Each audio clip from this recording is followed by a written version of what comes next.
পঞ্চগড়ে ট্রাক চাপায় মোটরসাইকেল আরোহী নারীর মৃত্যু। আপনারা দেখছেন সমাজের চিত্র টিভি সংবাদ। পঞ্চগড় থেকে তোতা মিয়ার ভিডিও চিত্রে দেখুন বিস্তারিত। পঞ্চগড়ে জাতীয় মহাসড়কে ট্রাক চাপায় রিনা আক্তার নামে এক নারী নিহত হয়েছে। আহত হয়েছেন তার স্বামী ছাইফুল ইসলাম। মঙ্গলবার ৯ ডিসেম্বর সকাল 11:30টার দিকে পঞ্চগড় পৌরসভার দক্ষিণ তেলিপাড়া এলাকায় পঞ্চগড় 18 বিজিবি ব্যাটালিয়নের সামনে সড়কে এ দুর্ঘটনাটি ঘটে।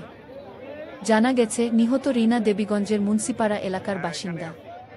রিনা দেবীগঞ্জ পারফেক্ট একাডেমির প্রধান শিক্ষিকা এবং আহত ছাইফুল ইসলাম শেখোবাধা রেয়াজিয়া দাখিল মাদ্রাসার ছুপার। স্থানীয়রা জানান, সকালে দেবীগঞ্জ থেকে অফিসিয়াল কাজে মোটরসাইকেলে পঞ্চগড় শহরের দিকে আসছিলেন দম্পতি। পথে পঞ্চগড় 18 বিজিবি ব্যাটালিয়নের সামনে পৌঁছালে একটি ট্রাক ওভারটেক করার সময় সড়কে থাকা স্পিড ব্রেকারে ধাক্কা লেগে মোটরসাইকেলের নিয়ন্ত্রণ হারিয়ে ট্রাকের পেছনের চাকা নিচে পড়ে ঘটনাস্থলেই মারা যান রিনা আক্তার।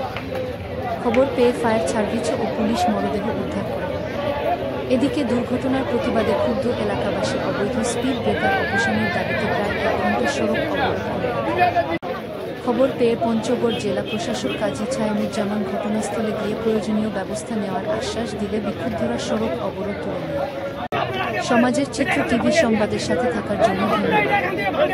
সবার আগে আপনার এলাকার সংবাদ পেতে আমাদের চ্যানেলটিকে সাবস্ক্রাইব, লাইক, ফলো দিয়ে সাথে থাকুন। পরবর্তী সংবাদ শোনার আমন্ত্রণ রহিল।